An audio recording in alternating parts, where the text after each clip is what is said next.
And now, back to Elizabeth and John's story.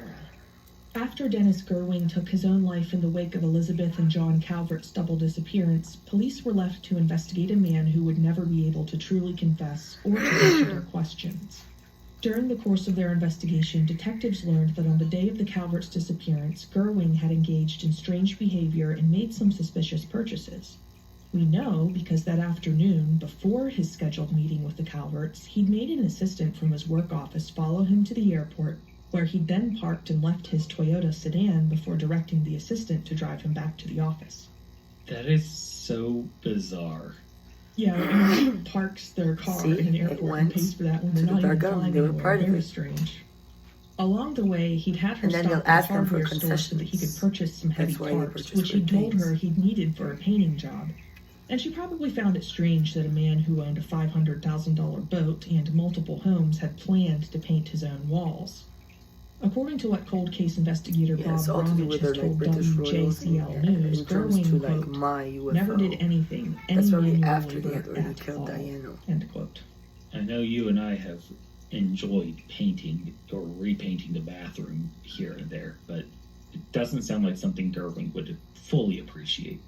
No, totally out of character. Nevertheless, the 3 tarps he'd purchased were each heavyweight and 9 by 12 feet, and then the forensic investigators will know that in that specific room there was a wall access for the other side, and they know, but they don't tell the public.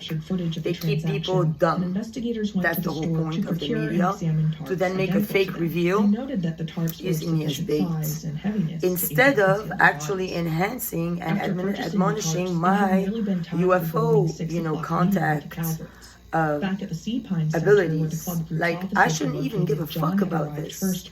I should be secure and well. I shouldn't even be, tested by anyone. I don't understand. And had told them that the meeting had gone well, which seems unlikely given what we know. At the time, though, there had been no reason for the coworker, who'd been totally unaware of Gerwing's embezzling, to be suspicious. By that time, most of her club group employees had been present at the office. According to reporting for the Savannah Morning News, one employee had planned to work late that evening, but Gerwing had called her and had told her that she couldn't because the office's computers would be down for maintenance.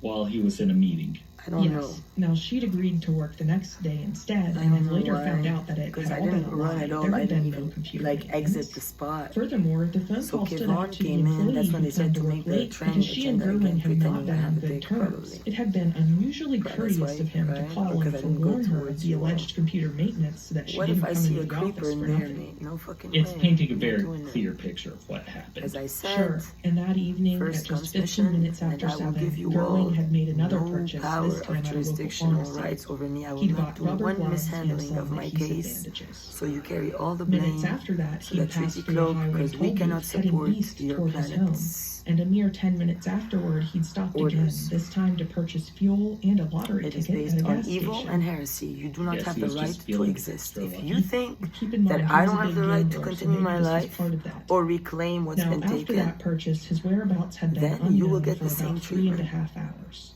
Around 1 a.m., though, he'd been seen back at the Sea Pine Center, lurking in the vicinity of its restaurant, which was located right by the entrance to the club group's offices.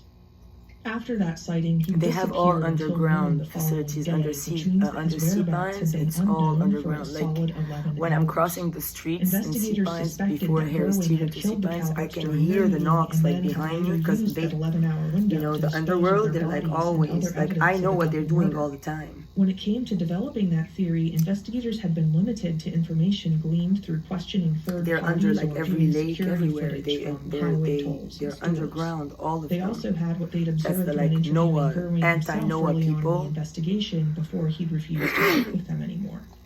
On March 5th, during that interview with Gerwing, a detective had noticed a cut in the webbing of one of his hands, between his thumb and index finger. When the detective had asked Gerwing about it, he'd claimed that he'd cut his hand on a wine bottle.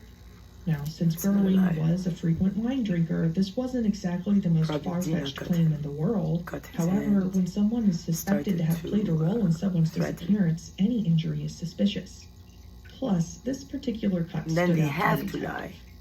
So when they go to Bluffton cops and make fake reports about me, they have to make fun of me and pretend that they're not being abused and that I'm crazy. Yeah, that was what my mind was immediately going to when you were describing what it looked like. They all lie. Just briefly, I'll explain what slide bite is if you'd like. Yeah, go ahead. Essentially, with a semi-automatic